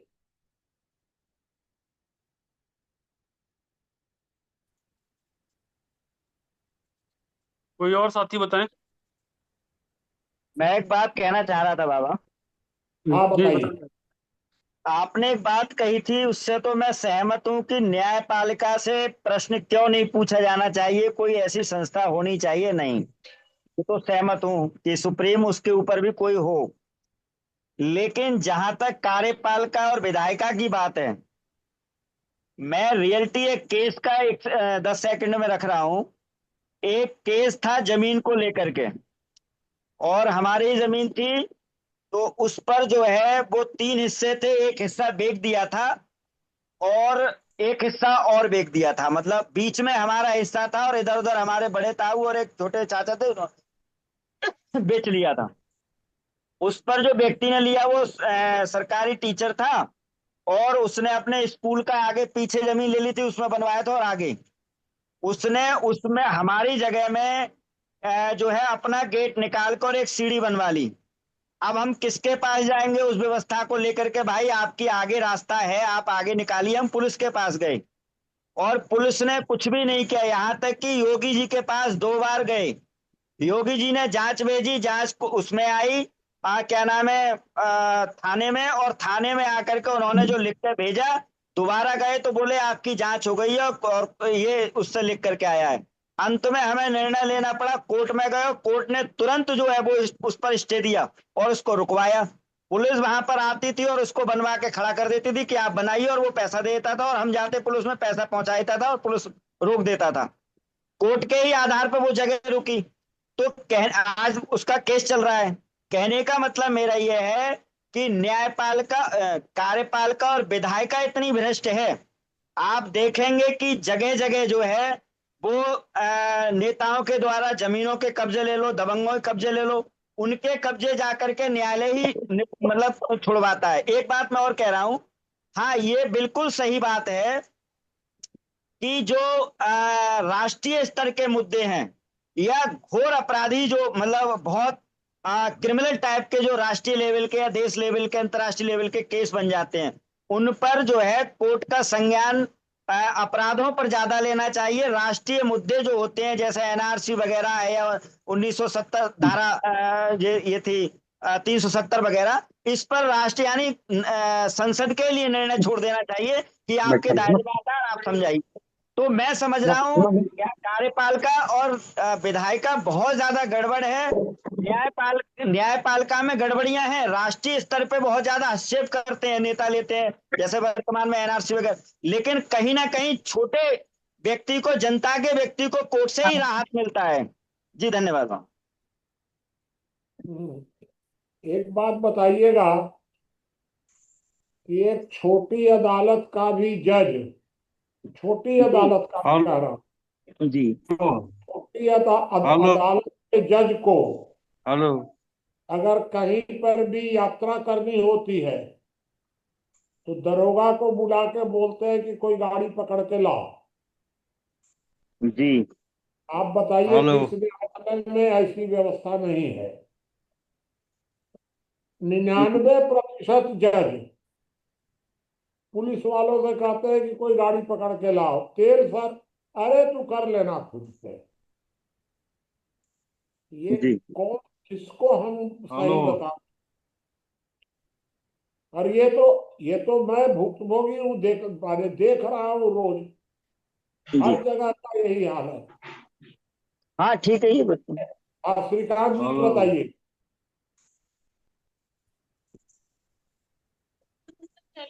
देखिए, मेरा ऑब्जर्वेशन आप सबसे ऑब्जर्वेशन इस पर, मेरी एक किताब है सिर्फ इसी पर, उसका किताब का नाम ही है। और ये आप कहानी कर रहे हैं, आप थोड़ा सा किसी के लिए ये सुनील देव जी कह रहे हैं कि थोड़ा सा उसको उसके टाइम में आंख मार दो, न्यायपालिका के टाइम में है। तो फिर आप कह रहे हैं कि देखो मैं 99% है, चलो 1% मान लेता हूँ। ऐसा नहीं है। देखिए, ये सब चारों के चारों मिले हुए हैं। ये चारों का मतलब आज तो एक पांचवा खंभा भी लग गया है लोकशाही में, डेमोक्रेसी में। वो पांचवा खंभा क्या है? Social media. आज तो सोशल मीडिया आ गया है तो सुप्रीम कोर्ट के जज को भी दे दे गाली कर सकता है। ये बहुत मजबूत है, अभी सब पर भारी पड़ रहा है। लेकिन ये उसके पहले की कहानी है जो आप लोग कह रहे हैं। तो ये सब कार्यपालिका में, कार्यपालिका सिर्फ 12,000 लोग है देश में, फैमिली है देश में, जो आजादी से अब तक विधायिका माने सांसद है। 12,000 फैमिली है। सिर्फ 300 फैमिली जजेज है आजादी से अब तक। और सिर्फ 100 फैमिली का मीडिया पर कब्जा है। ये कार्यपालिका है जो ओपन एरिया है, जहाँ compete करके आना पड़ता है। चाहे वो प्रधानमंत्री का कुर्सी हो, चाहे होम मिनिस्टर का कुर्सी हो, चाहे किसी कलेक्टर का हो। अदरवाइज और कहीं भी कोई पारदर्शिता नहीं है। आप कहते हैं कि ये कार्यपालिका भी ठीक नहीं है, तो न्यायपालिका भी ठीक, कोई नहीं ठीक, एकदम सब चारों के चारों मिले हुए हैं। ये 12,000 और 12,000 और 300 और 100 गो, मतलब 12-13 हजार, 20,000 फैमिली के हाथों में पूरा देश चलता है। जब देश आजाद हुआ तो तब से, और जब देश से अभी अभी तक, तो ये जो डेमोक्रेसी का सेटअप है, जो हमारा संविधान सभा है, वो भी इलिट लोग था, खाली कुलीन लोग था, अंग्रेजी बोलने वाला था, और क्या था उसको अगर धत था। देखते हैं आज गवई साहब कह रहे हैं कि आपने आपने बहुत देर लगा दिया इसको, ये दिल्ली गवर्नमेंट में जो आबकारी मंत्री थे उनको छोड़ने में, या के कविता कोई है वो भी कम्युनिस्ट है, उसको छोड़ने में इतना देर नहीं लगाना चाहिए था इन लोगों को छोड़ने में।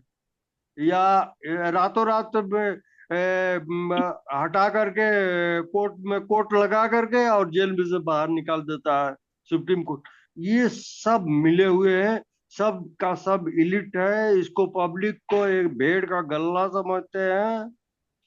और ये कहीं ना कहीं से आवाज ध्वनि निकालनी पड़ेगी, कोई रास्ता पकड़ना पड़ेगा। कभी इसको थोड़ा खराब कर लो, कभी उसको थोड़ा खराब कर लो, ये नहीं है, ये किसी को भी ग्रेस देने का नहीं है।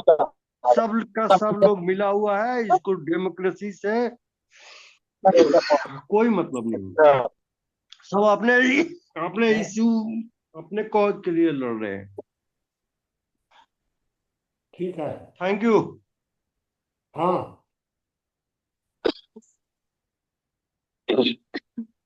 बताइए। और मैं कुछ कहना चाहता हूँ मुनि हाँ, जी। बताइए। दो शब्द। जिस न्यायपालिका पर हम लोग चर्चा कर रहे हैं, भारतीय न्यायपालिका, ये जो कार्य करती है, सीपीसी और आईपीसी। आईपीसी का गठन 1860 में हुआ, 62 में लागू हुआ, और सीपीसी 1908 में हुआ। ये दोनों ही आजादी के पहले के थे, मतलब मूल रूप से भारतीयों के द्वारा बनाया ही नहीं गया। तो हम अपने आप पर कैसे माने कि हम द्वारा ही बनाया गया? ये तो हम पर अत्याचार करने के लिए ही नियम लगाया गया। भारतीय लोगों का या हम आम जनता को तो उसमें कोई राय लिया ही नहीं गया उसमें, नहीं ना अपने लोग सम्मिलित थे इसमें। ठीक है। 1860 का जो आईपीसी कानून है वो आज तक लागू रहा। 1 जुलाई 24 से लेकर के मोदी जी उसका संशोधन रोक दिए है, बीएसएन दिए हैं, भारतीय न्याय संहिता का नाम दे दिए हैं कुछ संशोधन करके। तब मतलब भारतीय जो सामाजिक पर जैसे जो हम लोग बनाना चाहते हैं, उसी के अनुसार जो सिस्टम बनेगा तो उसमें कुछ सुधार हो तो हो। ये तो पुराना जो आईपीसी चलता रहेगा संशोधन करके, तो उसी के लोग रहेंगे। कुछ लोग पहले से आए आपके राजनीति में आ गए, कुछ लोग न्यायपालिका में चले गए, ऐसे लोग बंट गए। बस इतना ही कहना था। ठीक है।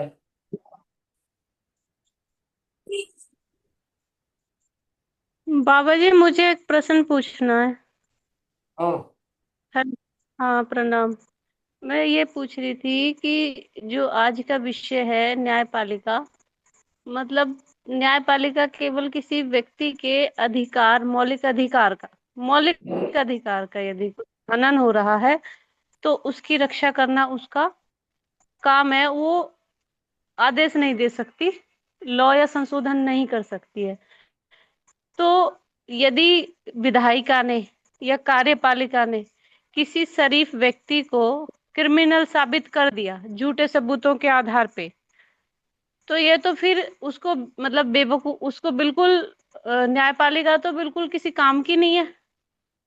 और मैं ये जानना चाह रही थी कि ये जो संविधान बना, इसमें जो लॉ जो बना है, ये मूर्खता थी या फिर आपके हिसाब से, या फिर मतलब अंग्रेजों के द्वारा, विदेशी, जैसा अभी एक सज्जन ने कहा मुझसे पहले, या फिर विदेशी सत्ताओं के द्वारा भारत के नागरिकों को बेवकूफ बनाना, उलझा के रखना, कानून नाम के मकड़ जाल में फंसा के रखना, संविधान नाम के मकड़ जाल में, ताकि ये अपनी सत्ता, अपना सिस्टम, अपना जीने का तरीका, सामाजिक राजनीतिक ढंग सीख ही ना पाए और इनको इस संविधान नाम के मकड़ जाल में फंसा देना मानते हैं आप, या ये मूर्खता मानते हैं?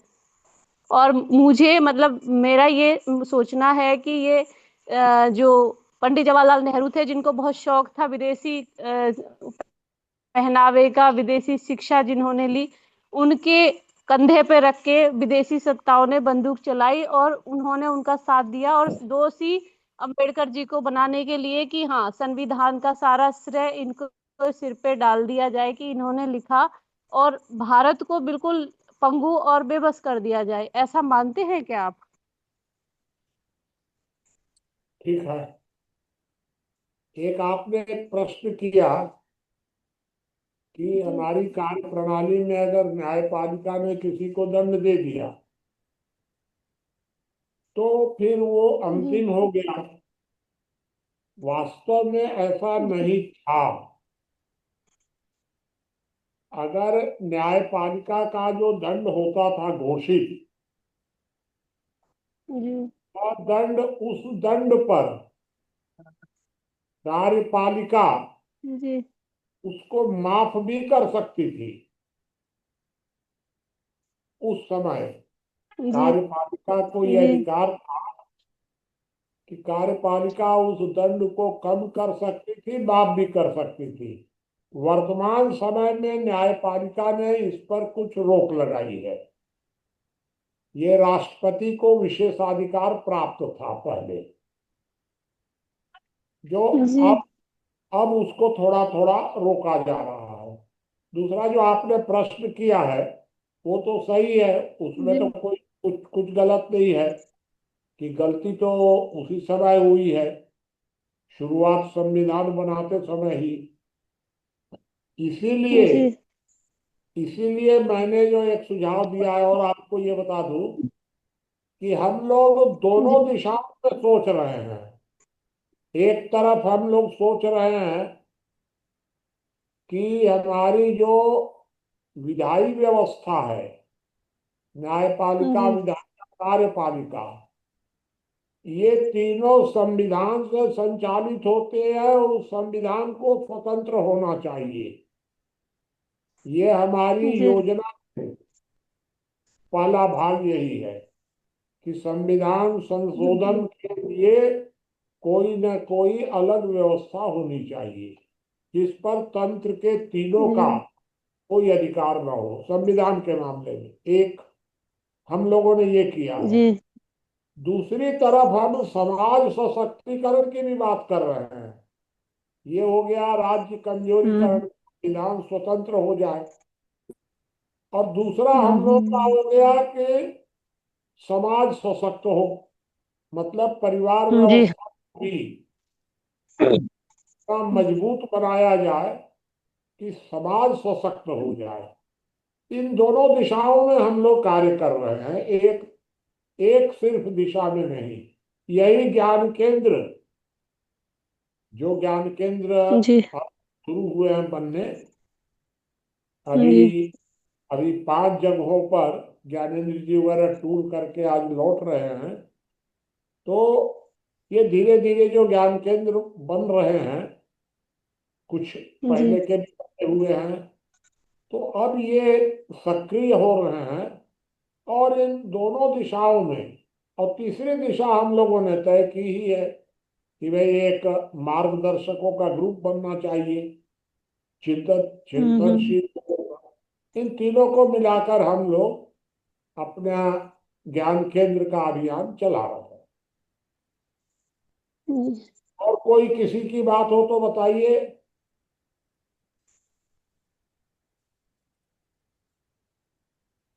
देखिए ब्रजेश जी, अब आप एक प्रश्न बाबा बिल्कुल है जी, मिला जुला। जी बताइए।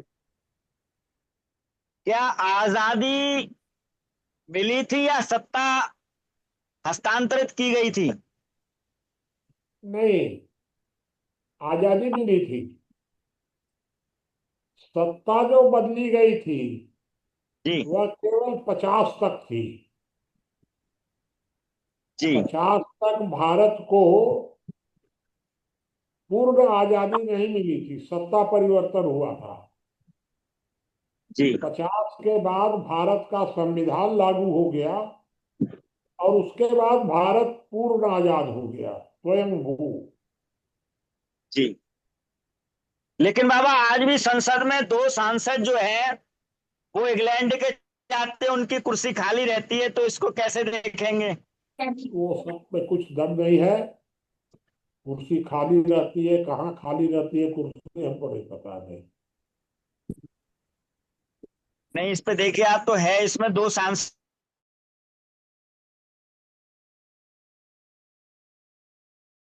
ऐसा अभी तक कुछ नहीं है। चलिए खैर, ऐसा तो मैं नहीं सुना हूं कि कोई विदेशी सांसद चुना जाता हो। हो सकता है तो आपकी जानकारी, लेकिन मैंने सुना है। और हाँ तो ठीक है, इस राजीव बारे में और बिल्कुल। अगर कोई जानता हो तो बताइएगा भाई। नहीं मुनि जी, मैं अगर इसको क्लियर करना चाहूंगा अपनी जानकारी के अनुसार। हाँ हाँ, 2 मनोनीत सदस्य होते हैं और विदेशी होते हैं, ये गलत है। ये गलत बात है, विदेशी नहीं होते हैं, हाँ दो तो ठीक मनोनीत है वो, सदस्य होते हैं। हाँ तो जो जो एंग्लो इंडियन सदस्य होते हैं वो तो भारतीय होते हैं। हाँ हाँ हाँ, 2 मनोनीत सदस्य होते हैं, ये सत्य हाँ बात है। और विदेशी होते हैं, ब्रिटेन वगैरह के, ये गलत बातें हैं। तो ठीक ऐसा है, नहीं है। बबलू जी जो कहा है वो बात सही है। जी विपुल जी, कल का विषय बता दीजिए। ब्रजेश जी, जी बाबूजी।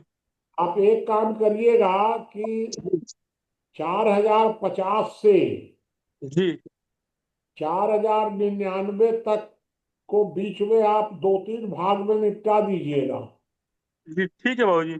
क्योंकि रोज अगर 3-3 4-4 लेंगे ना तो ये अनवरत चलता रह जाएगा न्यायपालिका का। बाबूजी, मैंने कल के लिए सोचा था। हाँ कल के लिए मैंने सोचा है 4065 से लेके 4075 तक कर देंगे। हाँ तो कर लीजिएगा कुछ भी। जी, ये 2 दिन में मतलब निपट जाएगा, 2-3 दिन में 4000 हाँ पूरा निपट जाएगा ये। हाँ, जो 100 नंबर है, ये जी 100 नंबर को आप 6 दिन 7 दिन में निपटा दीजिए।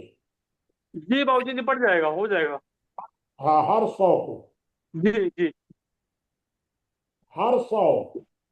जी बाबूजी, निपटा देंगे वो। हाँ, हर वो सब 100 हो को जाएगा। 6 दिन या 7 दिन, अधिक से अधिक 7 दिन बस। जी बाबूजी,